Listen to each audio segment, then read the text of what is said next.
Lola, kukuha lang po kami ng tulya at talaba sa tabing dagat yung Gupito para naman po may maulam tayo at makahigop kayo ng sabaw. Masayang sabi ni Arabella sa lola niyang nakahiga sa papag. May trangkaso ito dahil na rin sa maghapong pagtitinda ng isda. Sige, apo. Huwag kang lumusong sa dagat at baka tangayin ka ng alon. Malalaki ang hangin at alon ngayon. Mukhang may paparating na bagyo. Tugon ito sa kanya sa mahinang boses. Opo, Lola. Nakangiting bulalas ng dalaga. Halika na, Gupito! Tawag niya sa alagang aso na si Gupito. Dala-dala, nagbuslo ay tinungo niya ang dalampasigan, kasunod ng alaga niyang aso. Abala si Arabella sa pagpulot ng tulya nang mapansin niya ang sunod-sunod na pagtahol ni Gupito. Kaya napaangat siya ng ulo at sinundan ng tingin ang direksyon na kinakahulan nito. Isang itim na sako ang inaanod ng alon patungo sa kanilang direksyon. Nako, Gupito! Baka nanggaling iyan sa sasakyang pangdagat na lumubog. Baka may makuha tayo na pwedeng mapakinabangan. Nagniningning ang mga matang, sinukbit niyang muli sa tagiliran ang buslo at hinawi ang mahaba at alun-aluning kulay brown niyang buhok at may pagmamadaling pinuntahan ng itim na sako. Ang bigat naman pala nito. Daing niya, nahirapan siyang hilahin iyon dahil na rin sa lakas ng alon na tinatangay siya at medyo nasa malalim na parte na iyon ng dagat. Panay naman ang tahol ni Gupito sa kanya sa nakikitang sitwasyon niya. Nang makalapit si Arabella ay kinagat ng aso ang sako. Mukhang may iuwi tayong mapapakinabangan, Gupito. Hinihingal, ngunit bakas ang tuwa at excitement sa mata ni Arabella habang tinatanggal ang nakabuhol na itim na sako. Napalis ang ngiti niya nang biglang may gumalaw sa loob noon. Nahintakutan siyang lumayo ng kaunti. Nang hindi na iyon gumalaw, ay muli niyang nilapitan. Ano kayang laman ito? Tanong niya sa sarili at nag-aalinlangan kung bubuksan ba niya ito. Ngunit sa huli ay napagpasyahan niyang buksan iyon. Nagitla ang inosenteng dalaga sa nakita. Naku po, lola ko! Tao! Bulalas niya nang tumambad sa kanya ang katawan ng isang lalaki. Marami itong pasa sa katawan.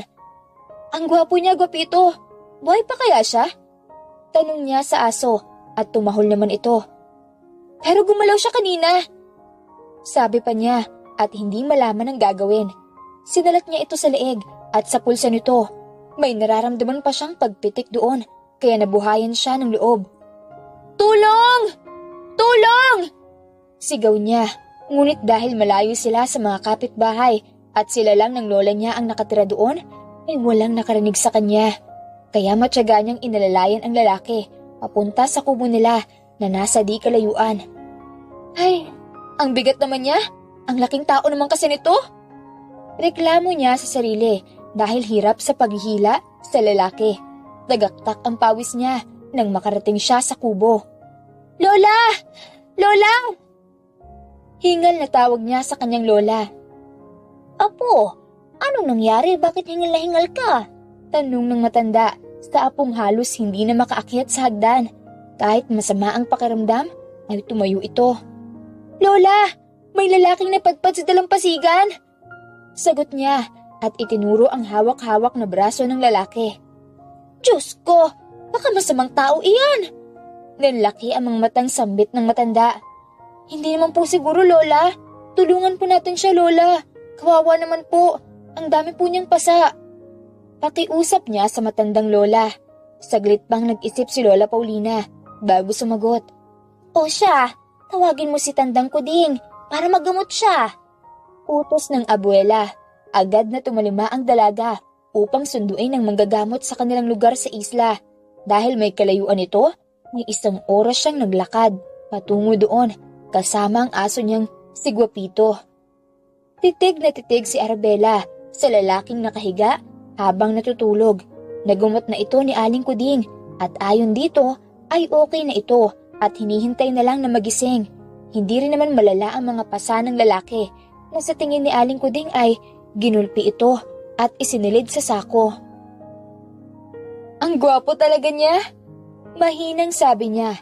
Dumako ang tingin niya sa malapad at mabalahibo nitong dibdib na kay sarap haplusin Maputi din ito at mistiso. Napapalunok na lang siya. Ano kayang pangalan niya? Tanong niya habang nakapangalumbaba na nakatunghay sa lalaki. Gumising ka na, Pogi. Para naman may kasama na ako sa pamasyal at panguha ng tulya at talaba sa dalampasigan.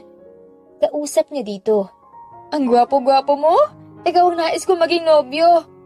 Sabi pa nga niya. Tila narinig naman ito ang sinabi niya nang unti-unti nitong minulat ang mga mata. Pagkatapos ng isang araw ay nagising din ito. Kaya naman napatayo siyang bigla. Naku! Nagbibiro lamang ako! Tarantang wika niya dito na ngayon ay titig na titig sa kanya. Lola! Gising na pong lalaki! Pagbabalita niya sa lola. Salamat naman kung gayon. Sagot ni Lola Paulina na ngayon ay bumuti na ang pakiramdam. Sino kayo? Tanong ng lalaki sa kanya.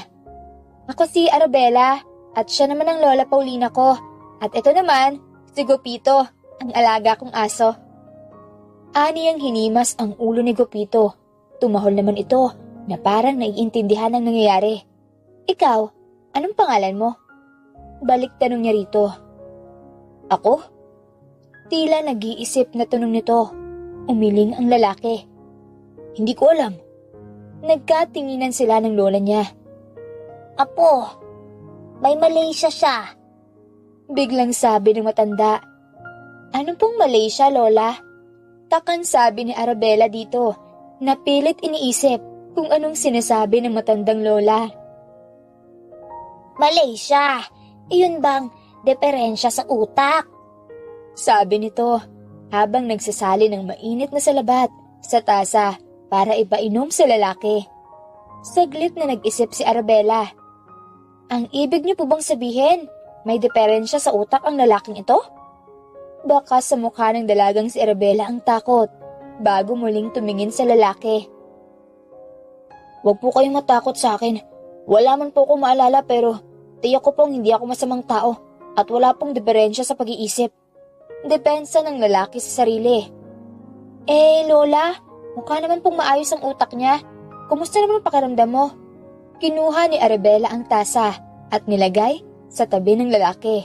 Inalalayan niya itong bumangon. Salamat.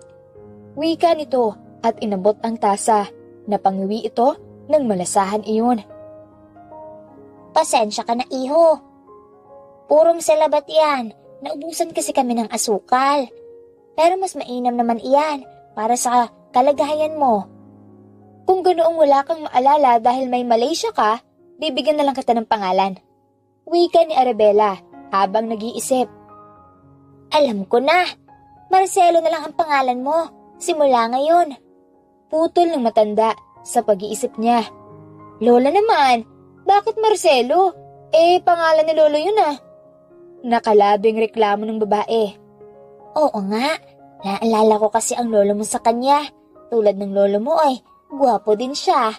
Paliwanag ng matanda bago bumalik sa kusina upang tingnan ang tinolang tulya. Tahimik naman ang lalaking pilit na inuubos ang salabat. Gabriel na lang po, Lola. Magandang pangalan iyon. Nasa Biblia po iyon. Madalas kong naririnig noon kay Father Ricky. Aniya, noon kasing bata pa siya ay may iilang nakatira sa isla. Ngunit nang sinalanta ng bagyo ang lugar nila, ay nagsilipatan na ang mga ito. Maging ang maliit na kapilya sa isla ay nasira. Ay, ikaw ang bahala. Sagot nito sa kanya. Maya-maya ay may dala na itong bowl na may lamang sabaw. O Gabriel, kumain ka para bumalik ang lakas mo. Inabot nito iyon sa apo upang subuan ng lalaki. Kagyat naman iyong kinuha ni Arabella at inabot sa lalaki. Okay lang ba sa'yo kung Gabriel ang tatawag namin sa'yo? Tanong niya dito. Oo naman po, walang problema. Ngumiti ito sa kanya, kaya lumitaw ang maliliit na dimples si Gabriel. Kumilos ito para bumangon. Mas bagay sa'yo ang Gabriel. Teka, kaya mo na ba tumayo? Kung hindi ay huwag mong pilitin, baka hindi mo pa kaya. Tarantang sabi niya at hindi malaman kung paano ito aalalayan. Huwag kang mag-alala, kaya ko na Arabella. Saad nito ngunit nakangiwi sa kanya. "Oh, ayan, nasaktan ko tuloy. Ang dami mo kasing pasa." "Teka, kung hindi mo alam ang pangalan mo, hindi mo din alam kung ano nangyari sa'yo?" Tanong ni Arabella habang inaalalayan si Gabriel. Umupo sila sa putol na katawan ng niyog na nagsisilbing upuan nilang maglola. "Salamat ulit, Arabella." "Walang anuman, Gabriel. Siguro taga-kabilang bayan ka, no? Yung mga ganyang hitsura kasi ay bihira lang mapadpad sa lugar namin."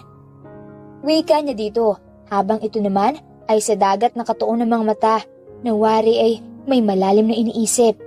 Maghapong pinasyal ni Arabella si Gabriel sa baybayin at walang katapusang kwentuhan. Nang sumapit ang hapunan ay tinawag na sila ni Lola Paulina. 1 linggo ang lumipas, tuluyan ang gumaling ang mga pasa at ilang sugat ni Gabriel. Sumasama na siyang mamingwit upang may maiulam sila. Si Lola Paulina naman ay bumibili sa kabilang bayan ng isda upang may mabenta ito sa karatig lugar para sa pang-araw-araw na gastusin. "Lola!" Napatayo si Arabella nang makitang parating ang lola niya. Agad niyang kinuha ang mga pinamili nito. "Oh, Arabella, apo, kumain na ba kayo ni Gabriel?" Tanong nito habang nakahawak sa balakang. Umupo ito sa pahabang bangko sa labas ng bahay habang sunod-sunod ang ginawang paghinga. "Tubig po, Lola?" Tanong ni Arabella nang mapansin iyon. "Sige nga, apo." Nito at iminuestra pa ang kamay. Agad namang tumalima si Arabella. Kusang kumilos naman si Gabriel at kinuha ang mga pinamili ni Lola Paulina at dinala sa loob ng kubo. Habang si Guapito naman ay kakawag-kawag ang buntot na umiikot sa tabi ng abuela. "Ikaw talaga, Guapito. Nahihilo ako sa ginagawa mo." Nakangiting saad ng lola. "Guapito, halika sa kusina, magluluto tayo." Tawag ni Arabella dito. Tumahol ito na parang nauunawaan ang sinasabi niya at sumunod sa kanya. Naiwan sa labas si Gabriel at Lola Paulina. "Kumusta ka dito, Gabriel? Hindi ka ba naiinip?" Naisipang itanong ni Lola Paulina nang sila na lang ang naroon. "Siya nga pala, may ilang damit akong pinamili para sa iyo. Nagmumukha kang suman dyan sa mga damit ng yumao kong asawa." "Salamat po dito, Lola." Wika ni Gabriel. Kinuha ni Gabriel ang piraso ng tinapay na dala ng matanda. Nang makitang palapit sa kanya si Guapito, pinakain iyon sa aso bago sumagot. "Okay naman po ako. Kahit wala akong maalala ay nag-e-enjoy ako dito sa isla. Tahimik, malayo sa problema." Sagot niya habang sinusubuan pa rin si Guapito. "Hindi kaya may naghahanap na sa'yo?" Tanong nito. Bumuntong hininga si Gabriel. Ibinaling ang tingin sa karagatan. "Sabi nga po ninyo, Lola, nang matagpuan niyo po ako ay nakalagay ako sa isang itim na sako?" "Oo, iyon ang sabi ng apo kong si Arabella." Sagot naman ito. "Nag-aalala po ako na baka may mga tao na gusto kong patayin, kaya ginawa sa akin yun." Tugon ng binata habang nasa malayo pa rin ang tingin. Namilog ang mga mata ni Lola. "Por Diyos!" Bulalas nito at nag-sign of the cross pa. "Hindi kaya hanapin ka nila at hantingin? Baka madamay kami ng apo ko." Dugtong pa nito, nakababakasan ng pag-aalala. "Sa tingin ko naman po ay hindi mangyayari yun. Mukhang napakalayo na nitong lugar nyo. Malayo sa syudad." Sagot ni Gabriel. "Ay, sana nga, Gabriel, dahil wala kaming salapi para ipagtanggol ang aming mga sarili. Salat kami sa karangyaan. Maging sa edukasyon, ang apo kong si Arabella ay hindi ko man lang napagtapos ng elementary noon kasi ay may maliit na paaralan dito. Ngunit matapos kaming masalanta, ay parang kinalimutan na kami ng panahon. Tanging kami lang ang hindi umalis dahil wala namang kaming ibang mapupuntahan." Sagot ng matanda nang may lungkot sa mga mata. Naaawang tumingin dito si Gabriel. Nakabuo siya ng plano sa isip niya. Ngunit hindi na niya isinatinig pa. "Lola! Gabriel! Halina't kumain na tayo! Masarap ang niluto kong adobong manok!" Agad namang tumayo ang dalawa upang pumasok sa kubo. Masarap naman ang lutong adobo ng dalaga. Pero hindi pamilyar kay Gabriel ang lasa noon. Pakiramdam niya ay may kulang. Nang sumunod na araw ay muling sumama ang pakiramdam ni Lola Paulina. Kaya naisip ni Arabella na silang dalawa na lang ni Gabriel ang mamingwit. Tuturuan na lang niya ito. May naiwang maliit na bangka ang kanyang Lola Marcelo at maayos naman iyon. Matyaga silang nagsagwan upang pumalaot. "Gabriel, ihagis mo ang lambat!" Sigaw ni Arabella. Tumalon si Arabella para higitin ang lambat. Natataranta naman si Gabriel na sumunod sa kanya. 3 oras lang ang nakalipas ay hinila na nila ito at laking tuwa ni Arabella nang makita ang laman ng lambat. "Wow! Ang dami nating huli, Gabriel!" Hindi magkandamayaw, nabulalas ni Arabella habang isa-isang tinanggal ang isda sa lambat. Nang makauwi sila ay natuwa ang matanda. Magkatuwang na nilako iyon ni Arabella at Gabriel sa karatig lugar. "Arabella, sino ba yung kasama mo? Nag-asawa ka na ba?" Takang tanong ng kababata niyang si Lenny. Dati ay kapitbahay nila ito at isa din ang pamilya ng mga ito ang lumipat ng tirahan noong nasalanta ang isla. "Hindi kaibigan ko lang, sinamahan lang ako." Tugon niya habang si Gabriel ay abala din sa pakikipag-usap sa suki ng lola niya sa mga paninda nitong isda. "Ang gwapo niya? Taga saan ba yan? Ngayon ko lang kasi nakita." Tanong nito habang ang mga mata ay nakay Gabriel. "Hindi ko alam, baka taga kabilang bayan. May Malaysia siya kaya wala siyang maalala." Inosenteng paliwanag niya sa kaibigan. "Malaysia? Baka amnesia? Syunga-syunga ka talaga." Pinanlakihan pa siya ng mata ng kaibigan. Ano bang nangyari dyan?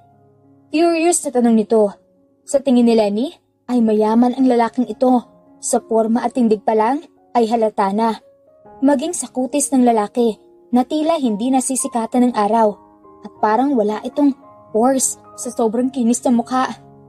"Napadpad sa isla namin, walang malay." Kwento pa niya. Tila nag-isip naman ang kaibigan si Lenny at napansin iyon ni Gabriel. "Ara, ubos na ba ang isda? Uuwi na ba tayo?" Tanong ng palapit na si Gabriel, kaya naudlot ang magsasalita pa sanang si Lenny. Oo. Sige Lenny ha, uuwi na kami." Aniya sa kaibigan. "Halika Gabriel, baka hinihintay na tayo ni nanay." Kinuha nito ang basket, habang si Guapito ay nakasunod sa kanya. "Alam mo, nahihilang ako sa mga tao dito. Iba kung makatingin sa akin." Saad ni Gabriel nang naglalakad na sila. Halos 2 oras pa ang lalakbay nila upang makabalik sa isla. Ang ilan sa mga tao dito ay sa isla nang galing. Sagot ni Arabella habang sinasabayan sa paglalakad si Gabriel. Saglit na huminto si Arabella. Inayos niya ang tsinelas dahil naputol iyon. "Baka namang kilala ka nila, Gabriel." Sagot niya. Saglit namang huminto ang lalaki at tumingin sa kanya. "Dapat bumili ka ng bagong tsinelas, Arabella." Nakatingin ang lalaki sa kanya habang pilit niyang inaayos iyon.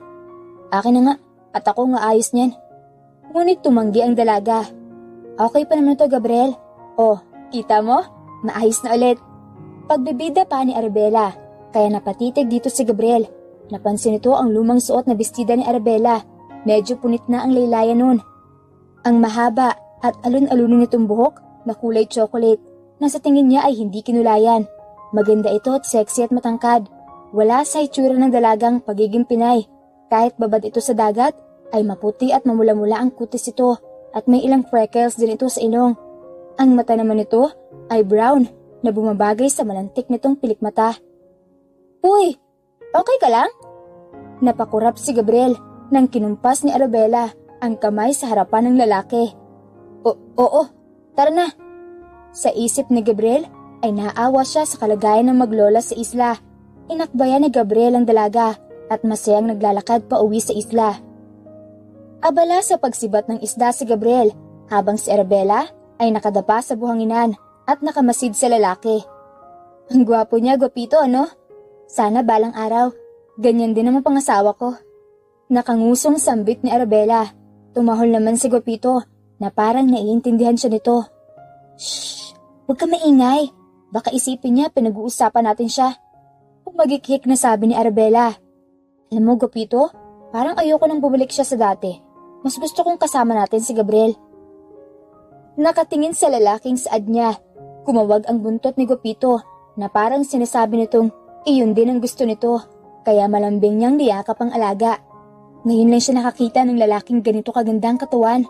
Para bang may mga batong nakasiksik doon. Hindi naman kasi ganito ang katawan ng kanyang lolo Marcelo. Kulubot at laglag na ang mga balat nito, pero mahal na mahal ito ng kanyang lola. Arabella, tignan mo oh, may huli akong isda, ang laki! Sigaw ni Gabriel habang nakataas ang hawak na pana. Wow! Bulalas niya, ngunit ang mga mata ay sa katawan ng lalaki. Napansin naman ito ng lalaki, kaya kumuha ito ng putik at pinahid sa mukha ni Arabella. Kaya nainis ang dalaga at hinabol niya ito at nang maabutan niya ang lalaki ay pareho silang natumba at nagpagulong-gulong sa buhangin. Nagkatitigan ng dalawa. Naramdaman ni Arabella na may bagay na matigas na tumutusok sa harapan niya, kaya nanlaki ang kanyang mata nang madama iyon sa harapan niya. Sabay silang napatayo dahil doon.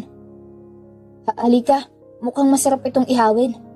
Wika ng lalaki na hindi makatingin sa kanya. Paggabi na iyon, kaya gumawa ang siga ng lalaki upang may magsilbing ilaw sila sa dalampasigan. Sa kanila tinusok at inihaw ang isda. Nang maluto ay sa kanila tinawag si Lola Paulina upang sabay silang kumain. Pagkatapos ay bumalik din ito kaagad dahil malamig sa labas. Baka daw ito ay sipunin. Anong iniisip mo, Gabriel? Tanong ni Arabella nang mapansin ang pananahimik ng lalaki. Iniisip ko lang, halos mag-iisang buwan na ako dito. Baka masyado na akong nakakabigat sa inyong maglola. Napabuntong hiningang saad ng lalaki. Grabe ka naman, hindi ka nakakabigat sa amin ni Lola. Masaya nga kami na andito ka dahil may kasama kaming lalaki sa bahay. Huwag mong isipin yun, Gabriel. Tugon niya. Tumitig si Gabriel sa kanya. Sana kung mayaman ako, matulungan ko kayo ni Lola Paulina. Naaawa ko sa sitwasyon niyo dito. Tulad mo, Arabella, kailangan mo ng tamang edukasyon. Edukasyon? Pag-aaral? Papasok sa eskwelahan? Sunod-sunod na tanong ni Arabella. Muling ibinaling ni Gabriel ang mga tingin sa karagatan. Oo, kailangan mo yun, Arabella. Pero malayong paaralan dito, Gabriel, at wala kaming sapat na salapi upang matustusan ang pag-aaral ko. Protesta ng dalaga. Nakaramdam ng awa si Gabriel dahil sa sinabi niya. Hinawakan ng lalaki ang palad niya at hinalikan iyon ng lalaki. Hindi ka bagay dito, Arabella. Halos pabulong na sabi ni Gabriel. Napakaganda mo. Gandang hindi nakakasawang titigan. Usal pa ng lalaki. Napalunok si Arabella. Hindi niya maintindihan ang nararamdaman sa simpleng paghalik ni Gabriel sa mga palad niya at mga titig nito. Unang beses niyang mahalikan ng lalaki sa kamay.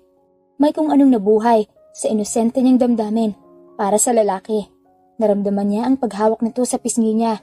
Nakita niyang paggalaw ng Adam's apple ng lalaki. Namilog ang mga mata niya nang halikan siya nito. Hindi niya malaman ang gagawin. Bago sa kanya ang bagay na iyon hanggang sa natagpuan niya ang sarili na ginagaya ang ginagawa nito at tinutugon iyon. Hanggang sa ihiga siya nito sa buhanginan at tanging ang ningas na nagmumula sa siga ang piping saksi sa nangyari ng gabing iyon. May ngiti sa labing gumising ng umagang iyon si Arabella. Si Gabriel ang unang pumasok sa isip niya, kaya tumayo siya. Oh, apo, tinanghali ka ng gising ah. Halika't uminom ka muna ng salabat habang sinasalang ko pa itong paksiw na isda. Wika ng lola niya. Nakaharap ito sa kanilang kalan, nagawang putik habang naglalagay ng gatong sa pugon. Si Gabriel, Lola. Excited yung tanong.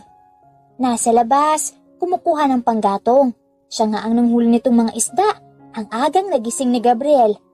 Tugon ng lola niya, bago muling hinarap ang pagluluto. Tumalikod siya at hinanap ang lalaki. Nagtataka namang nakasunod ng tingin ng matanda. Gabriel! Tawag ni Arabella. Nakangiting lumapit siya sa lalaki at yumakap sa likuran nito. Lumingon ito sa kanya. Gising ka na pala. Anitong ipinagpatuloy ang pamumulot ng mga tuyong kahoy. Pasensya ka na sa nangyari kagabi. Hindi ko dapat ginawa yun. Paghinging pa umanhin ni Gabriel. Okay lang, Gabriel. Gusto kasi kita, kaya pumayag ako na may mangyari sa ating dalawa. Natigilan na binata sa sinabi niya. Sa loob-loob ni Gabriel ay hindi niya alam kung sino siya dahil wala siyang maalala. Naalala niya ang wallet niya na nakita niya kaninang umaga. Iyon ang sumagot sa ilang mga katanungan sa isip niya. Pero Arabella, Hindi mo pa ako kilala. Wala akong maalala kung sino ako. Pagpapaliwanag ng binata, gusto nitong pagsisihan ng kapusukan kagabi. Napatitig si Arabella kay Gabriel. Nagtatanong ang mga mata ng dalaga. Anong ibig mong sabihin? Sinamantala ko ang kainosentehan mo, Ara. I'm sorry. Hindi ko dapat ginawa. Sana hindi ako nagpadala sa kapusukan. Sagot nito, ngunit naalarma ang lalaki nang sunod-sunod na tumulo ang luha ni Arabella. Umiling-iling ang dalaga. Ngunit paano nangyari kagabi? Wala lang ba yun? Tanong niya. Nakaramdam siya ng sakit na sa tanang buhay niya ay ngayon lang niya naramdaman para sa isang lalaki. Patawarin mo ako, Arabella. Napakabata mo pa. 18 ka pa lang. Patawarin mo ako sa ginawa ko kagabi. Hindi na mauulit.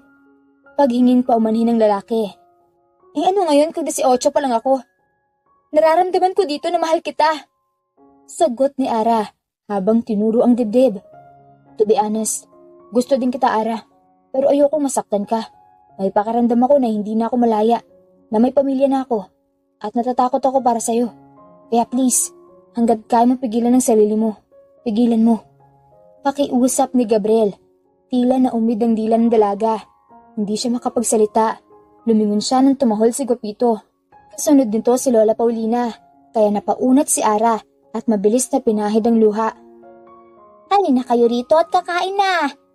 Wika ni Lola Paulina nang makalapit. Agad namang kumilos si Ara at nauna nang maglakad.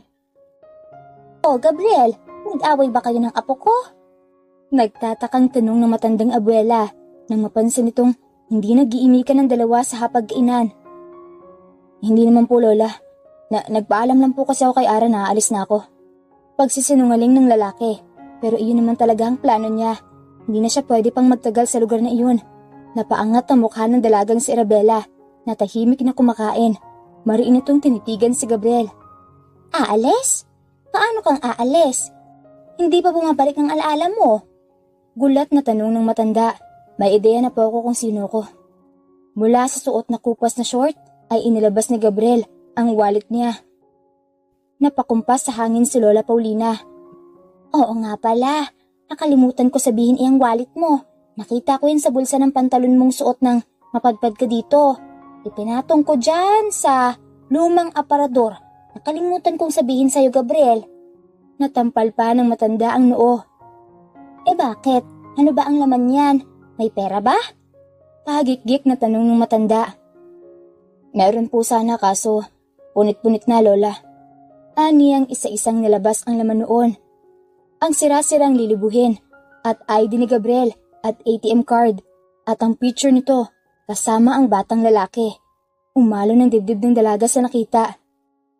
Naku, sayang naman, Gabriel. Sagot ng abuela. Ay, siya nga pala. Gabriel, yung relo mo mukhang okay pa naman. Sinabit ko din doon sa taas ng aparador. Nakita mo ba? Opo, Lola. Pero sa inyo na po yun. Just in case na mga ilangan kayo.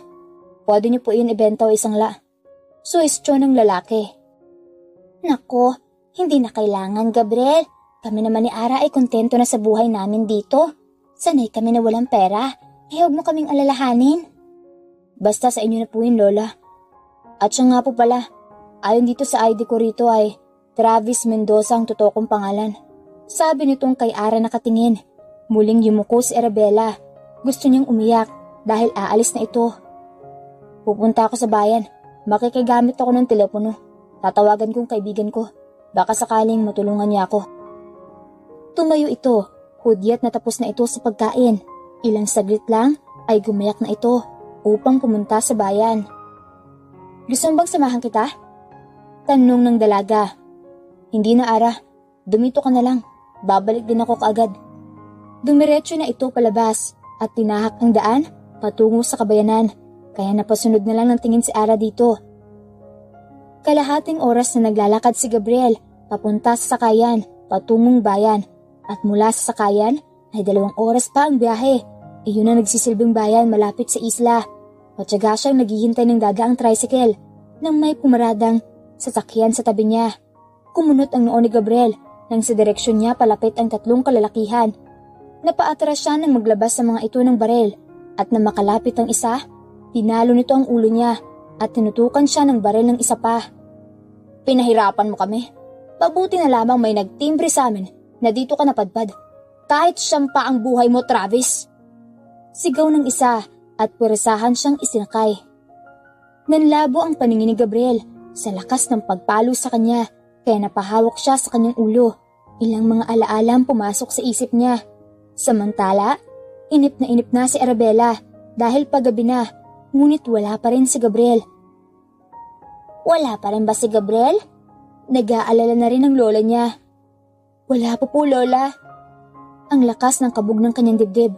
Maging si Guapito ay kakawag-kawag ang buntot habang paruot pa rito. Hanggang sumapit ang gabi at magdamag ay hindi ito umuwi. Kinabukasan ay nangangalumata si Ara dahil wala siyang tulog. Baka naman umuwi na si Gabriel, apo. Lola, hindi niya gagawin yun.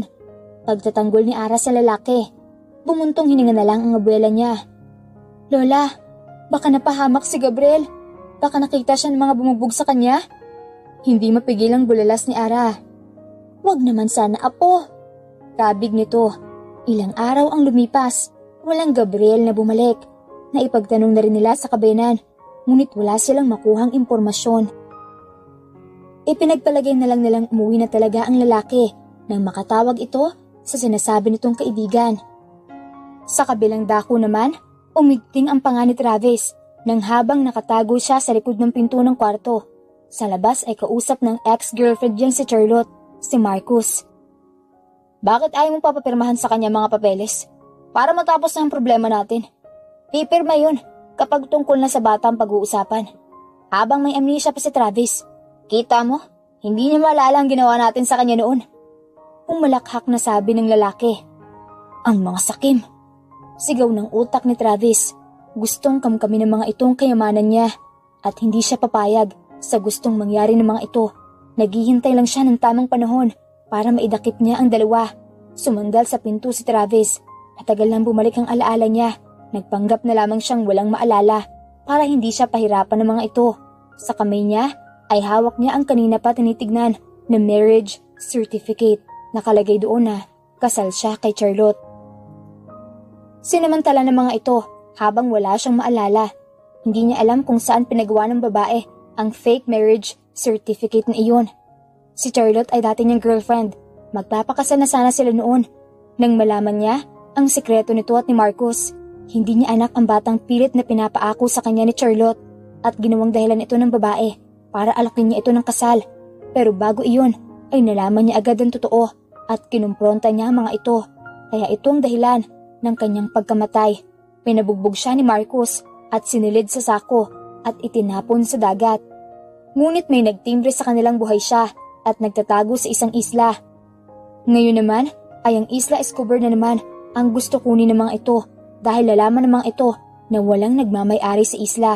At inuutusan siya ni Marcus na paalisin doon na maglola at kapag hindi niya ginawa, ipapapatay niya ang mga nakatira doon. Natatakot siya para kay Arabella at Lola Paulina. Nang makaalis si Marcus ay lumapit siya kay Charlotte. Oh love, kising ka na pala. Gusto mo bang kumain? Tumayo si Charlotte at hinagkan sa pisngi si Travis. Hindi pa ako nagugutom. Ang bata. Tanong niya, ni katiting ay hindi siya nagpahalatang bumalik na ang alaala niya. Nasa yaya nila? Sagot nito at ubod tamis na ngumiti. Ngumiti siya sa babae na para bang walang may nangyayaring kakaiba sa bahay na iyon. Siya nga pala, yung pinapapirmahan mo sa akin, pwede saka na lang muna yun. Aniyang hindi tumitingin sa babae. Biglang nagbago ang ekspresyon ng mga itsura nito at feeling niya ay anumang oras ay sasabog ang babae. Bakit? Para naman sa anak mo yun, di ba? Para secure ang future ng bata. Wala namang masama kung habang bata pa si Charles ay may nakalaan na para sa bata. Pagpapaintindi ni Charlotte sa kanya. Pero ang totoo, natatakot ang babae. Baka biglang bumalik ang alaala niya at ang mga ginawa ng mga ito kay Travis. Charlotte, darating din tayo dyan. Huwag kang mag-alala. Kahit hindi bumalik ang alaala ko, pipirmahan ko yan. Ang totoo ay hinihintay lang niya ang result ng investigation para sa nangyayari sa kanya. Lihim na siya nagpaimbestiga ukol doon. Hindi ito kumubo at padabog na umalis. Abala si Lola Paulina sa pagbibilad ng mga daing na tuyo nang dumating si Lenny. Oh, Lenny, napasyal ka? Ani ni Lola Paulina habang abala pa rin sa ginagawa. Opo, papasyalan ko lang po sana si Ara. Sagot nito sa matanda na makalapit. Nasa dulo siya ng dalampasigan, nagunguha ng tulya at talaba. Gusto daw ng mainit na sabaw, nasasawa na sa tuyo. Sagot ng matanda na abala pa rin. Ah, ganun po ba? Yung gwapong matangkad na kasama niyo noong nakaraang linggo? Usisa ni Lenny at lumingali nga pa. Bumuntong hininga muna si Lola Paulina bago sumagot. Naku, wala na rito. Ah, may mga sumundo po ba sa kanya? Tumingin ang matanda kay Lenny. Bakit? May sumundo ba kay Gabriel? Nagtatakang tanong ng matanda kaya nautal si Lenny. Wala naman po, Lola. Naisip ko lang. Tumango ang matanda at inabala ang sarili sa ginagawa. Si Arabella ay baka pauwi na din iyon. Kanina pa umalis ang batang yun. Hindi tumitingin na sabi nito. Lola, makikiinom po ako ng tubig. Sa haba ng nilakad ko nauhaw ako. Paalam ni Lenny, nakaramdam ito ng pagkauhaw nang dahil sa haba ng nilakbay. O siya, pumasok ka na lang doon dahil may ginagawa ako. Agad naman kumilos ang babae at pumunta sa kubo. Pagkatapos uminom ng tubig, ay lalabas sa sana si Lenny nang may mapansin siya sa aparador. Isang gold na relo iyon at napakaganda. Agad na kumislap ang mata niya dahil doon. Tumingin muna siya sa kinatatayuan ng matanda. Nakatalikod ito kaya agad siyang lumapit sa aparador at sinipat-sipat ang relo. Ngumiti ang babae at sinilid iyon sa bulsa ng suot na duster at magmamadaling bumalik kay Lola Paulina. Lola, mukhang matatagalan pa si Ara. Babalik na lang ako bukas. Anito sa matanda, tila hindi naman mapakali si Lenny na ani mo ay naiihi. Pauwi na iyon, sagot ng abuela. Babalik na lang po ako bukas, Lola. Naalala ko may dadaanan pa pala ko. Dumaan lang talaga ako kasi malapit lang naman dito ang pupuntahan ko. Pagdadahilan ng babae habang tumingin sa ibang direksyon. Ay, ganun ba? Sige Lenny, ingat ka sa daan ha. Hindi na pinatapos ni Lenny sa pagsasalita. Nagumpisa na siyang maglakad. Excited siyang ipakita sa ama ang relo. Birthday nito bukas. Naisip niyang ipangregalo iyon sa tatay niya. Ngayon pa lang ito makakasuot ng ganoong relo. Malayo pa lang ay tanaw na ni Lola Paulina si Arabella kasama ang aso nitong si Gupito na tulad nito ay puno ng buhangin ng katawan. Sukbit ang buslo sa bewang ay masayang naglalakad ang apo. Sa nakikita ng matanda ay nakalimutan na ni Arabella si Gabriel. Simula kasi nang umalis ito ay naging matamlay na ang dalaga hanggang sa umabot sa pagkakasakit nito.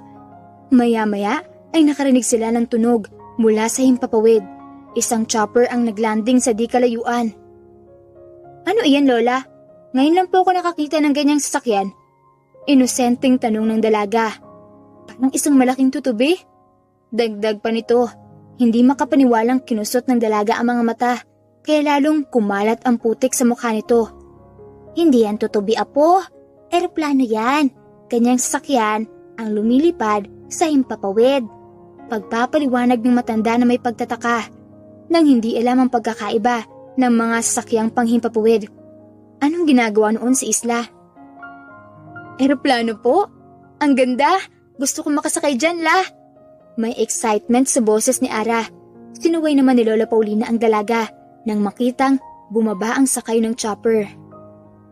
Mula sa chopper ay bumaba ang maputi at sexing babae, kasunod ng isang pamilyar na bulto ng katawan na nagpabilis ng tibok ng kanyang puso.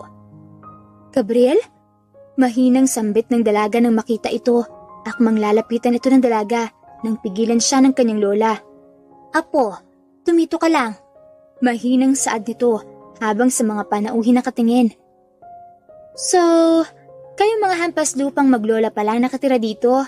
Gusto kong ipapatid sa inyo na sa amin na ang lupang ito at kailangan nalisanin na ninyo ang lugar na to. Sigaw sa kanila ng babae sa likod nito ay may dalawa pang lalaki, maliban kay Gabriel. Ang dalawa ay may nakasukbit na barel. Anong ibig sabihin nito, Gabriel? Nanlalaki ang mata na sabi ni Ara. Tumitig ang lalaki sa kanya bago nagsalita. Tamang sinabi niya, Arabella. Kailangan niyo nang umalis dito dahil hindi inyong lupang ito. Sabi ni Gabriel na ikinagulat ni Lola Paulina. Pero Gabriel, saan naman kami pupunta? Matagal na kami nakatira dito. Ngayon niyo pa ba kami paalisin? Hindi makapaniwalang saad ng Lola. Bumuntong hininga si Gabriel. Unti-unti itong lumapit sa maglola. Umalis na kayo dito, Ara. Mapapahamak lang kayo kapag tumagal pa kayo dito. Halos pabulong na sabi ng lalaki. Hindi. Hindi kami aalis. Sigaw ng kanyang lola. Talagang matigas kayo, ha? Sinenyasin ni Charlotte ang armadong tauhan, kaya itinaas nito ang hawak na barel. Kaya nahintakutan si Ara. Wag! Sigaw ni Gabriel. Ako nang bahala sa kanila. Nito, kaya muling binaba ng tauhan ng barel. Umalis na kayo dito! At ikaw, Gabriel, sinungaling ka? Akala ko mabait kang tao, pero nilinlang mo kami. Pinaniwala mo kami. Galit na sigaw ng dalaga dito. Hindi makapagsalita si Gabriel, na natiling nakatingin ng ito sa maglola. Kung ano man ang nasa isip nito, ay nanatiling sa tahimik lang. Pagbibigyan ko kayo hanggang bukas. Kapag hindi pa kayo umalis dito, ipapalibing ko kayo ng buhay. Matapang na sabi ni Charlotte. Let's go, Travis! Tawag nito kay Gabriel. Sumunod si Guapito at tinahulan ng mga ito. Sa gulat ng tauhan ay hinugot nito ang barel at pinaputukan ng aso. Nanlaki ang mata ni Arabella sa nakita. Nakita niyang umagos ang dugo sa braso ni Gabriel dahil maagap nitong hinablot ng aso at siya ang nadaplisan sa braso. Travis! Anong ginagawa mo? Inis na sabi ni Charlotte. Galit na hinila ng babae si Gabriel. Paatras na naglakad si Gabriel habang nakatingin kay Arabella. Hindi malaman ni Lola Paulina ang gagawin. Maagap namang dinaluhan at niyakap ni Arabella si Guapito. You're such a bullshit, Travis! Anong pakialam sa asong yun? Inis na bulalas ni Charlotte. Kasalukuyan na silang nasa himpapawid, pauwi sa bayan. Charlotte, sila pa rin na nagligtas sa buhay ko. Sila pa rin na nagsalba sa akin mula sa kamatayan. Inis din na sabi niya. Hindi na mapigilan ni Travis ang sarili. Bahala na kung anong kalalabasan nito. Ang importante ay maprotektahan niya ang babaeng mahal niya at ang mga mahalaga dito. Lingid sa kaalaman ni Charlotte ay nagpaimbestiga siya at lihim niyang kinontak ang totoong ama ni Arabella na isang Filipino-Spanish at nagkataon na business partner ng pamilya niya at ninong pa niya. Simula kasi nang mamatay ang mga magulang ni Travis ay sa kanya na iniwan ang lahat ng negosyo ng mga magulang. At bago namatay ang mga ito ay naipagkasundo na siya sa anak ng kaibigan nito kay Charlotte. Ngunit lumabas din ang tunay na intensyon ng mga ito. Ang yaman niya at ang ipaako ng mga ito ang hindi niya anak. Tumalim ang tingin ng babae sa kanya. Asawa mo ako, Gabriel. Kaya may karapatan akong paalisin sila dito. Pinagdiinan pa ng babae ang salitang asawa. Hindi na kumibo pa si Gabriel. Alam na niya ang totoo, ngunit nanahimik pa rin siya. Ang akala yata ng babaeng ito ay tanga siya. Ang hindi alam nito at ni Marcus ay isang ebidensya na lang ang hinihintay niya. Samantala, galit ang namayani sa puso ni Arabella. Ng mga sandaling iyon, tatakbo siyang pumasok sa loob ng kubo upang kunin ang relo ng lalaki para itapon iyon sa dagat. Ngunit hindi niya iyon makita at nakasunod naman sa kanya ang kanyang lola. Ano bang hinahanap mo, Apo? Tanong nito. Nahihilo ako sa iyo. Una nang matanda sa kanya. Hinahanap ko po ang relo ni Gabriel, Lola. Hindi ko makita. Itatapon ko. Masama ang loob na tugon niya. Apo, huminahon ka. Huwag mong pagdiskitahan ang relo ni Gabriel. Baka hanapin niya iyon. Hindi, Lola. Ayoko makakita ng anumang bagay na pag-aari niya dito. Napasalampak siya ng upo sa higaang kawayan nang hindi ito makita sa aparador. Abay, nandyan lang iyon. Hindi ko pinakailaman. Saad ni Lola Paulina. Alam mo, Apo, hindi ko may paliwanag, pero wala akong makapanggalit kay Gabriel.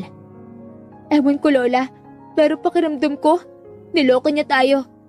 Sambit niya, habang si Lola Paulina naman ang naghahanap ng relo. Nang mapagod ang matanda, ay humingal ito at namewang sa harapan niya. Ay, ewan ko kung nasaan na yon. Isa-isa nitong tinanggal ang laman ng aparador nila.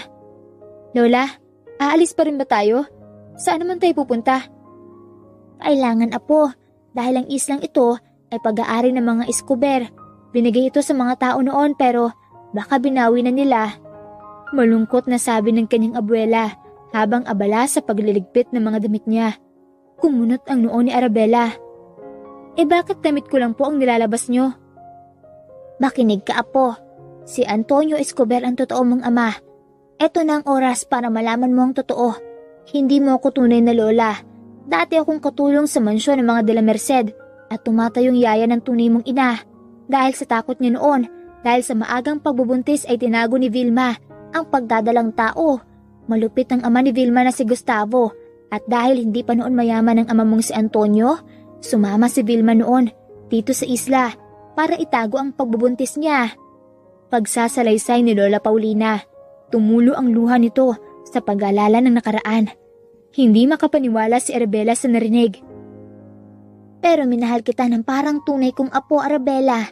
Hindi man kami binayaan ng anak ng Lolo Marcielo mo, pero nang dahil sa iyo, hindi namin naramdaman ang kakulangan na iyon. Mahal na mahal ka namin, apo. Lola, anas ni Arabella. At sa kasamaang palad, namatay ang iyong ina sa aksidente nang sapilitan siyang dinala sa Amerika ng kanyang amang si Gustavo. Kaya naiwan ka sa pangangalaga ko. Hindi alam ni Antonio na may anak sila ni Vilma. Kaya sige na apo, puntahan mo si Antonio. Magpakilala ka. Isa-isang isinilid ni Lola Paulina ang mga gamit niya sa bag na gawa sa anahaw. Pero Lola, hindi kita pwedeng iwan dito. Paano ka? Iiling-iling na saad ni Arabella. Apo, wag mo na akong alalahanin. Iligtas mo ang sarili mo. Hindi ko na kayang maglakad ng malayo. Matanda na ako. Madalas na akong nagkakasakit. Balikan mo na lang ako. Ang unahin mo, ang sarili mo. Kausapin mo si Antonio. Pagtataboy nito sa apo. Lola, hindi pwede. Ayokong iwan ka. Aalis tayo ng sabay, Lola. Humahagulgol na bulalas niya. Ara, apo. Malayo ang lalakbayin mula dito papunta sa kabilang bayan. Hindi kaya ng katawan ko. Sige na, apo. Kaya ko ng sarili ko. Balikan mo na lamang ako kapag nakausap mo na si Antonio. Umiiyak ang kanyang lola habang sinasabi iyon at nadudurog ang kanyang puso. Lola, hindi ko kaya. Pahikbi niyang sabi. Sige na, apo. Lola, pag-iisipan ko po muna. Niyakap ni Arabella ang kanyang lola. Alam niyang hindi niya kayang mawalay ito sa kanya. Kinabukasan, mula sa veranda, ay kita ni Travis na may dumating na bisita si Charlotte, isang babae at may edad na lalaki. Nakaalis na kaninang umaga si Arabella sa isla, pero ang lola niya nanatili doon, mukhang walang balak na umalis. Wika ng babaeng panauhin, nakilala niya kaagad ang boses nito, si Lenny at ang ama nito. Ang kapal na mukha ng matandang yun, makikita niyang hinahanap niya. May galit sa boses ni Charlotte, kaya nakaramdam ng kaba si Travis. Nakita niyang naglabas si Charlotte ng pera at inabot iyon sa mag-ama. Nang abutin iyon ng ama ni Lenny, ay napansin niya ang suot nitong relo na pag-aari niya. Umigting ang panga ng binata dahil doon. Alam niyo na ang gagawin niyo. Makahulog ang sabi ni Charlotte. Ipapatid ko kayo sa chopper ngayon din. Agad na sinenyasan nito ang tauhan para dalhin sa chopper ang mag-ama. Agad na tinungo ni Travis ang silid at tinawagan si Antonio Escobar. 2 oras nang naglalakad si Arabella. Pero parang wala siya sa sarili niya. Nasa lola niya ang isip niya. Umupo siya sa tabi ng makitid na kalsada. Bihira lang ang tricycle na dumadaan doon dahil malayo iyon sa sentro ng pamilihan. Maya-maya, napag-isip-isip niya na hindi niya dapat iniwan ang lola niya. Kaya bigla siyang tumayo para balikan ito. Nang may humintong sasakyan sa harapan niya, umatras siya at kinabahan. Isang may edad na lalaki ang bumaba doon. Kasunod ang isa pang may edad na ring lalaki na mukhang kagalang-galang. Titig na titig ito sa kanya na parang may kung ano nakikita sa kanya. Totoo nga, nangingislap ang mga mata nito. Kamukhang kamukha mo si Vilma. Hindi makapaniwalang bulalas ng mistisong lalaki. May edad na ito, ngunit kababakasan pa rin ang pagiging matikas at gandang lalaki. Natuod naman si Arabella. Bakit parang nararamdaman ng puso niya na parang kilala niya ang lalaking nasa kanyang harapan ngayon. Arabella? Anak ko? Bulalas na sabi nito. Tay? Hindi makapaniwalang sambit niya. Lumapit si Antonio sa anak at niyakap ito ng mahigpit. Anak ko! Mariing ipinikit ni Antonio ang mata at hindi pinigilan ang mga luha na lalong nagpapula sa mukha ng may edad na lalaki. Tumulo ang luha ni Arabella. Masarap pala sa pakiramdam na may isang ama. Balikan natin ang lola mo. Nanganganib ang buhay niya. Maya-maya ay sabi ng ama. Teka, paano po ninyo nalaman? Takang tanong niya. Hindi na importante yun, anak. Halika na. Nagmamadali naman silang sumakay sa loob ng sasakyan at tinahak ang makitid na daan. Malayo pa lang ay tanaw na ni Arabella ang usok mula sa taas, kaya abot-abot ang kanyang kaba at usal ng panalangin. Nang makarating sila sa lugar ay nakita niyang nasasunog na ang kubo at tupok na iyon ng apoy. Lola! Lola Paulina! Sigaw niya. Halos lumuwa na ang litid ng leeg ni Ara. Sa kakasigaw, wala pa ring sumasagot. Paulina! Tawag ni Antonio. Diyos ko po ang lola ko! Iligtas niyo po ang lola ko! Umiiyak na sabi niya habang nakatingin sa nasusunog na kubo hanggang sa may narinig siyang tahol. Gupito? Gupito! Tawag niya. Sunod-sunod ang pagtahol nito kaya sinundan nila kung saan nanggaling. Sinadya niyang iwan ang alagang aso upang kahit papaano ay may kasama at magbabantay sa lola niya. Si Guapito ay hindi ordinaryong aso lang. Well-trained din ito. Nang may lumubog na sasakyang pandagat ng mga Navy sa malapit sa isla ay napunta sa kanila si Guapito at kusang ibinigay din ito sa kanya nang may hawak dito at naiwan sa kanya ang pangangalaga kay Guapito. Nanlaki ang mga mata ni Arabella nang makitang nakaupo sa di kalayuan ng lola Paulina niya kasama si Guapito, kaya sinugod niya ito ng yakap. Lola! Naaawang niyakap niya ito. Nagulat ang lola niya na makita si Antonio, ngunit di na ito nagsalita. Lola, sino ang gumawa nito? Yung mga pumunta ba dito kahapon? Umiling ito. Hindi ko alam, apo. Nang dumating ako mula sa pagsalok ng inumin, ay nasusunog na ang kubo. Muli itong umiyak. Salamat sa Diyos, maayos ka, Lola. Paulina, wika naman ni Antonio. Bakit itinago mo naman sa akin na matagal na may anak pala kami ni Vilma? May himig ng pagtatampo sa saad ni Antonio. Senyor Antonio, patawarin mo ko. Nangako ako kay Vilma na ililihim ko ito. Saad ni Lola Paulina. O siya, halik kayo at sa mansyon na natin pag-usapan to. Tiyakag nito sa kanila. Umakbay siya sa lola niya at dinala ito sa kotse. Ramdam ni Arabella ang panginginig ng lola niya habang nililingon ang nasusunog na kubo. Tumikwas ang kilay ni Charlotte nang umagang iyon sa kanilang panauhin na nagpakilalang abogado. Ang isla na pilit yung inaangkin ay hindi sa inyo, Miss Angeles. Ang islang yun ay pag-aari ng mga Escobar. Simula ng abogado, kaya lalong nagtaasa ng kilay ng babae. Matagal ang pinamigay ng mga Escobar ang lupang iyon, kaya kahit sino ay pwedeng magmay-ari noon. Nanlalaki ang mga matang sabi nito. Kaya pinalayas mo nakatira doon at sunugin ang kubo nila? Saad ba ng abogado? May nagsampa ng kaso laban sa'yo, Miss Angeles. At sino namang hampas lupa ang gumawa noon? Mataray na sabi nito. Ang anak ni Antonio Escobar, na si Arabella de la Merced Escobar, ang maglolang pinalayas mo sa isla. Napaawang ang labi ng babae bago tumingin sa katabing si Marcos. Masyado kang naging gahaman, Miss Charlotte. Kaya patong-patong na kaso ang kakaharapin niyo ni Marcos Mariones. Dugtong pa ng abogado. Paano ako madamay dito? Gulat na tanong ni Marcos. Sa kasong attempted murder at physical injury at pagnanakaw ng yaman ko. Si Travis iyon na bigla na lang sumulpot. Hawak ang ebidensya at nilapag iyon sa table na nasa harapan nila. Anong ibig sabihin nito? Gulat na tanong ng babae. Anong ibig sabihin yan? Ulit ni Travis sa babae. Ang ibig sabihin yan, makukulong kayo sa bilangguan dahil sa panluloko niyo sa akin. Matagal nang bumalik ang alaala ko, Charlotte, at nagpapanggap lang ako dahil kumukuha lang ako ng ebidensya laban sa inyong dalawa. Bulalas ng lalaki. Travis! Biglang napatayo ang babae. Pero Travis, paano tayo? May anak tayo! May pag-aalalang sabi nito. Huwag mo na akong paikot-ikutin pa, Charlotte. Kaya nyo nga ako pinabugbog at tinapon sa dagat dahil nalaman ko na niloloko mo lang ako at hindi ko anak ang pinapaako mo sa akin. Anak nyo ni Marcus, si Charles, at nang malaman yung may amnesia ko, sinamantal nyo ang pagkakataon para papirmahin sa akin ang papeles na magsasalin ng mana sa bata. Galit na saad pa ni Travis. At pati ang babaeng minahal ko sa isla ay hindi niyo pinalampas. Tumayo siya at tinawag ang mga pulis na nakapwesto na sa labas ng bahay. Pero Travis, ang mga bata! Ani ni Charlotte. Nakakaawa ang mga anak mo, Charlotte. Dinamay mo sa kalokohan niyo.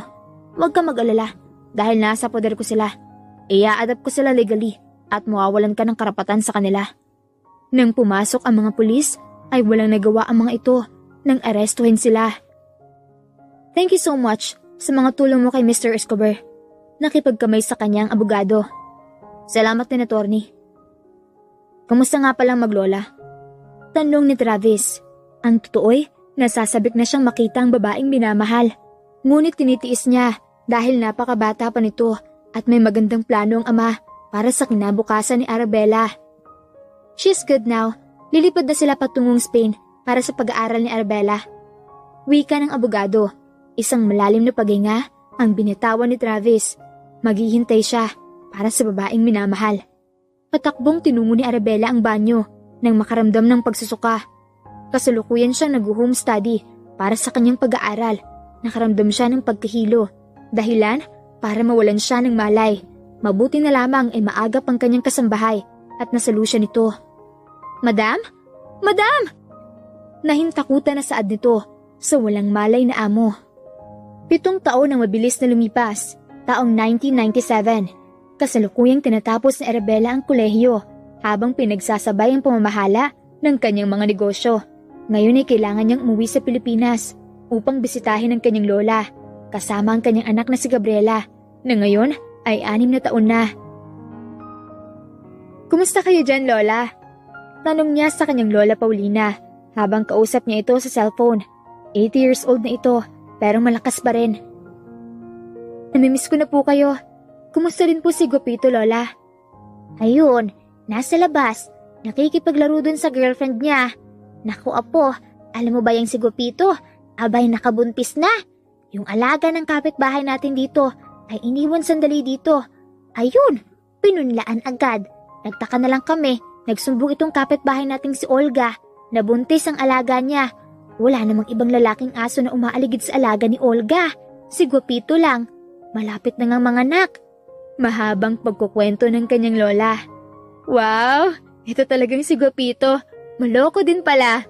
Natatawang sabi niya. Sa susunod na araw, Lola, ay uuwi na ako dyan. Pagbabalita niya. Talaga, apo? Excited na bulalas nito. Kasama mo din ba ang nobyo mo? Opo. Masayang saad niya. Ang isa sa dahilan ng kanyang pag-uwi ay ang ipapakilala niya ang nobyo sa Lola. Si Dave ang kasosyo niya sa negosyo at matalik niyang kaibigan. Bigla na lang nilang napagdesisyonan na sila na lang dahil silang dalawa ang magkasangga sa lahat ng bagay. At alam nila ang lihim ng isa't isa at tanggap nito ang kanyang anak. Matapos makipag-usap sa abuela niya, ay pabuntong hininga niyang tinitigan ng anak na natutulog.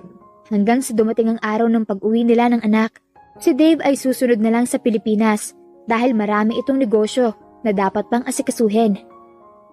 Ladies and gentlemen, we have just landed at Ninoy Aquino International Airport Skyline Airline. Welcome you to Manila. The local time is 5 o'clock in the afternoon. For your safety and the safety of those around you, please remain seated with your seatbelt fastened and keep the aisles clear until we park at the gate. Napaayos sa pagkakaupo si Arabella nang marinig ang announcement sa eroplano. Nasa Pilipinas na siya. Matagal din siyang hindi umuwi dito dahil sa Spain siya nag-aaral at ang nag-aasikaso ng mga negosyo ng ama doon. At may pinagkatiwala nitong partner sa negosyo sa Pilipinas na siyang namamahala doon at hindi na siya interesadong malaman pa iyon. Mula sa airport, mananatili pa siya sa Maynila bago sa flight ulit papunta sa bahagi sa Palawan dahil doon ang kanilang probinsya at naroon ang puso niya sa isla. Naiiling na lang siya sa isiping iyon. Baka may sarili ng pamilya ang lalaki. Si Gabriel o Travis. Bakit ko ba iniisip pa yun? May nobyo na ako at hindi tamang isipin ko pang lalaking yun. Saway niya sa sarili. Nasa taxi siya patungo sa hotel na pansamantalang tutuluyan nila ng anak. Kinuha niya ang AirPod at sinuksok iyon sa tenga nang may mapansin siyang pulube sa tabi ng kalye. Isa iyong babae na tila wala sa sarili pero parang pamilyar ito sa kanya. Kahawig ito ng kaibigan niyang si Lenny. Simula nang umalis siya ay wala na siyang balita sa kaibigan. Ang huling pagkakaalam niya ay lumuwas ito ng Maynila noon upang makipagsapalaran. Pagkatapos noon ay wala na siyang balita. Nagpaabot siya ng tulong dito pero hindi nakipagkita sa kanya si Lenny. Nalingon niya ito nang magsimula ng gumaan ang daloy ng trapiko. Baka nagkamali lang siya. Imposible namang si Lenny iyon. Muli niyang tinuon ng pansin sa pinapakinggang musika sa kanyang cellphone. Hanggang sa makarating sila sa hotel ay hindi na niya naisip pa iyon. "Welcome sa Isla de la Merced, Apo!" Bulalas ng abuela niya. Nang sa wakas ay nasa Palawan na siya. Sinadya niyang isunod iyon sa apelido ng ina. Ang dating kubo nila noon ay isa ng private resort na pag-aari nila at ginawa nilang bakasyunan kapag wala sila sa mansyon ng ama. Ang ama naman ay nagretiro na sa trabaho at pamamasyal na lang sa iba't ibang bansa ang ginagawa at hindi na talaga ito nag-asawa pa. "Hi, Dad!" Bati niya sa ama at humalik sa pisngi nito. Bumaling naman ito sa apo, nakausap ng lola at kinalong si Gabriela na tuwang-tuwa naman. "Siya nga pala, anak, kailan darating si Dave?" Maya-maya ay tanong ng amang si Antonio. "Sa susunod na araw po, Dad." Sagot niya. "Sigurado ka na ba dyan? Baka pagsisihan mo bandang huli ang desisyon mo. Huwag mong ipilit ang sarili mo kung hindi mo talaga kaya." Wika ng ama bago nito tunungo ang malawak na sala ng resort. Kasama ang apong si Gabriela. "Ito talagang si Dad?" Naiiling na sabi niya. "Gupito!" Tawag niya sa alaga. Nang marinig ang boses nito ay agad na tumahol palapit sa kanya at inamoy-amoy siya ng alaga. Dahil sa pagod sa biyahe ay nakatulog siya. Saktong hapunan nang ginising siya ng kasambahay. Pababa siya ng hagdan nang mapansin siya ng ama. "O anak, Ara, halika na, kumain na tayo. Masarap itong inihandang hapunan." Napaangat ng ulo si Travis nang marinig ang yabag. Tumingin muna ito kay Senyor Antonio bago binaling ang tingin sa pababa na si Arabella.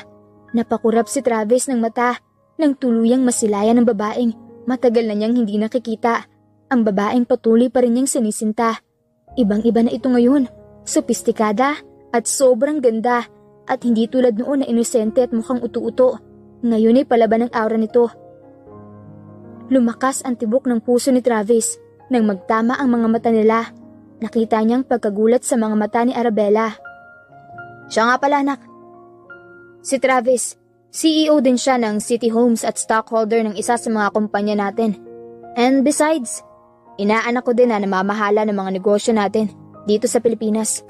Travis, ang anak ko, si Arabella." Pagpapakilala ng kanyang ama, ngumiti pa ang ama ni Ara na parang may alam ito sa kanilang dalawa. "Kumusta ka na?" Tanong ng lalaki, natitig na titig sa kanya. "Eto, okay naman, pero hindi na tulad ng dati." Walang ganang sagot ni Ara. "Mami!"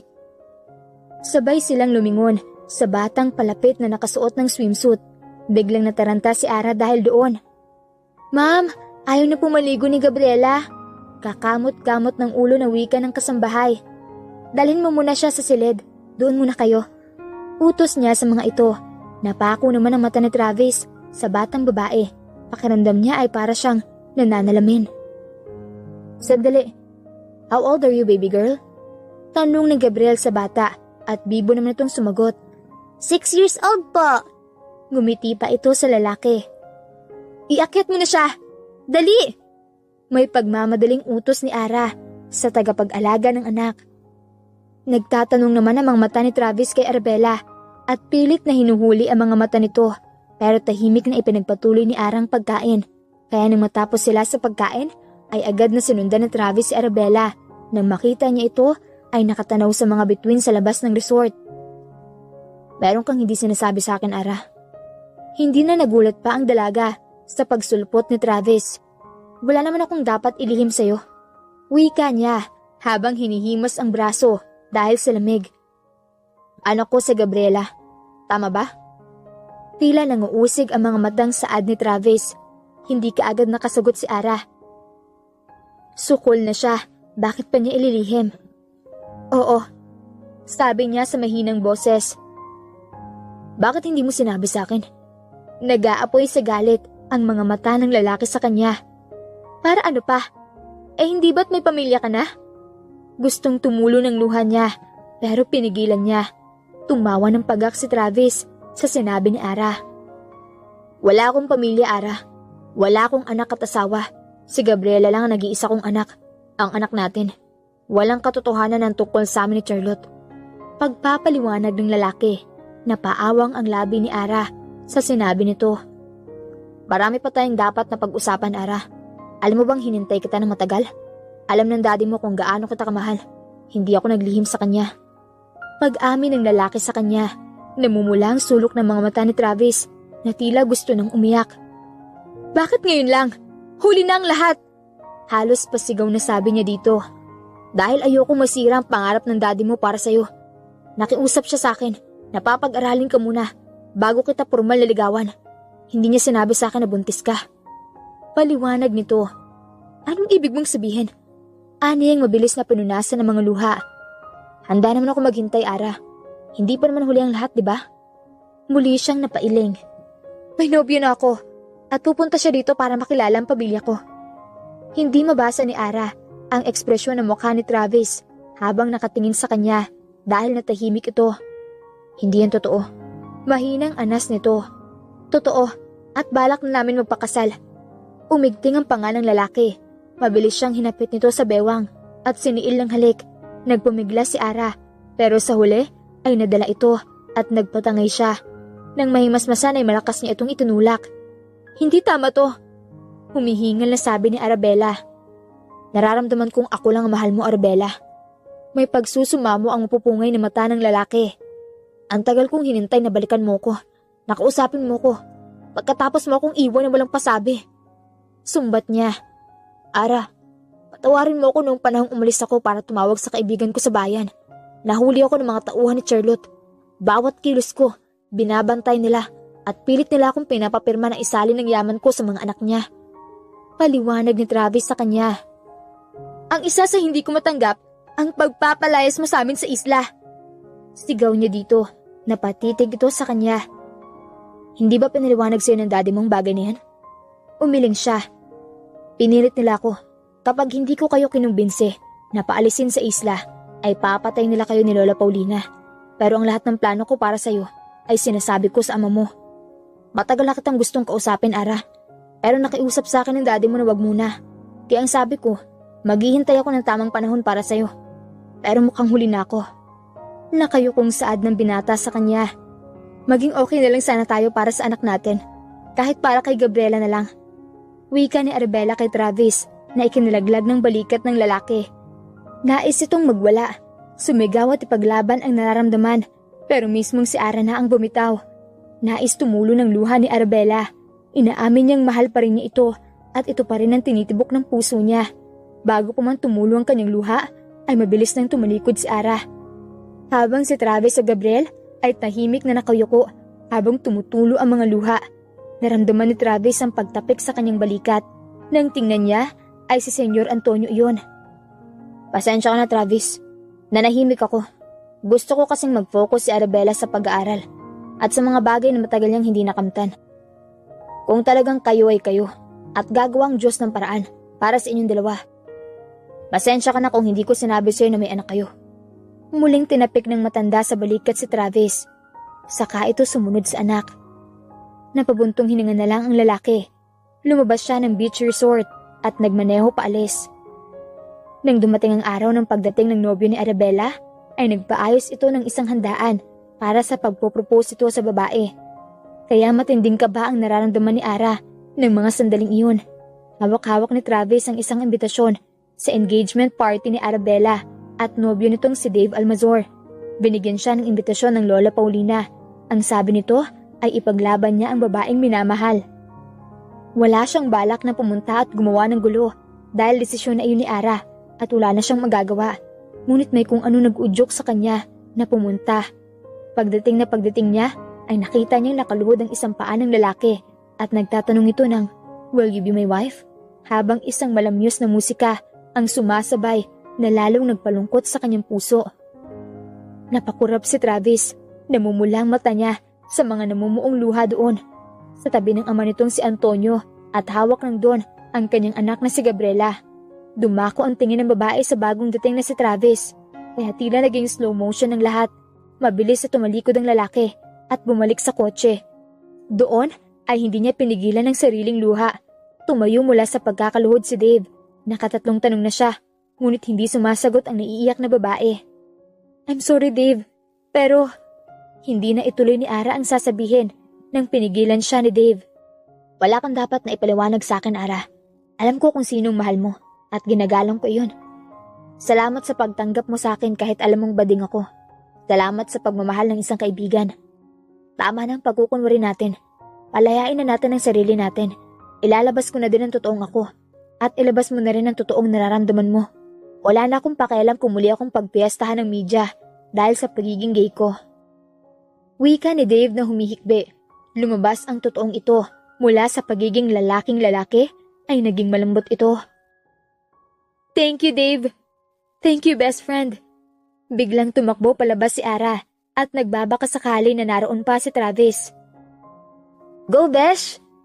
Tili ni Dave sa pabaklang tinig na wari kinikilig. Si Dave at Ara ay nagkakilala sa Spain at naging best buddy dahil sa kakwalahan ng lalaki. Ngunit ang pagiging bading nito ay isinekreto ni Dave sa lahat, maliban kay Ara na best friend niya. At dahil parehong mayaman ang pamilya at napagkasunduan nilang magtayo ng negosyo na sosyo nila, napagkasunduan din nilang maging sila na lang sa loob ng 4 na taon, kahit na alam ni Dave na si Travis ang mahal ni Arabella at alam din ni Ara na bakla ang kaibigan na pilit nilang tinatakpan dahil kilala si Dave sa business world at maaaring makaapekto ito sa iniingatang pangalan ng lalaki. "Travis?" Patakbong tawag ni Ara kay Travis. Ang buong akala ng babae ay nakaalis na ito. Napaangat ng ulo si Travis mula sa pagkakayok-yok sa manibela at nagulat ito nang makita ang babae sa labas. Nang buksan niya ang sasakyan ay agad siyang niyakap ng babae ng mahigpit. "Mahal na mahal kita. Ikaw lang mamahalin ko habang buhay." Saad ni Arabella sa lalaking nakaawang ang labi. Hindi ito makapaniwala. "Talaga? Paano si Dave?" Iyak tawa na sambit ni Travis. "Ano ka ba? Gay iyon!" Natatawang sambit ng babae at muling niyakap si Travis. "So, sa akin ka magpapakasal?" Hindi magkandamayaw na sinabi ni Travis. "Oo Travis, will you marry me?" Natawa si Travis dahil sa pag-propose ni Arabella. "Ikaw talaga magpo-propose sa akin?" Natatawang sabi ni Travis. "Oo, mahirap na. Baka makawala ka pa." Sabay silang nagtawanan dahil sa sinabi ni Ara. "Mami?" Sabay silang lumingon. "Anak, halika. Ang daddy mo." Sabay kuha sa anak at dinala iyon kay Travis. "Hi, Daddy!" Mahigpit na niyakap ni Travis ang anak na noong nakarang araw pa niya gustong gawin. Muli silang napalingon nang lumapit si Guapito at nakigulo sa kanila. Kaya muli silang nagkatawanan. Mabilis na pinlano ang kasal ng dalawa at hindi na nila iyon patatagalin pa. Nalaman ni Arabella na si Lani nga ang babaeng nakita niya noon sa kahabaan ng EDSA at nawala ito sa sarili nang mabiktima ng illegal recruiter. Kaya nang magandang loob siya para ma-rescue ito. Maging ang ama nito na naratay sa sakit ay pinagamot niya. Kaya halos maglumuhod sa kanya si Lenny sa paghingi ng tawad sa lahat ng kasalanan nito sa kanya. Ang pagsasabi nito kay Charlotte sa kinaroroonan ni Travis at maging ang pagnanakaw nito ng relo ng lalaki. Ngunit hindi siya nagtanim ng sama ng loob sa kaibigan. Bagkus, binigyan niya ito ng magandang trabaho sa opisina niya. Si Charlotte ay tuluyang nawala sa sarili dahil sa ambisyon nito, kaya naiwan sa pangangalaga ni Travis ang anak na babae at si Marcus ay nagpatiwakal sa bilangguan ng araw na nakulong ito.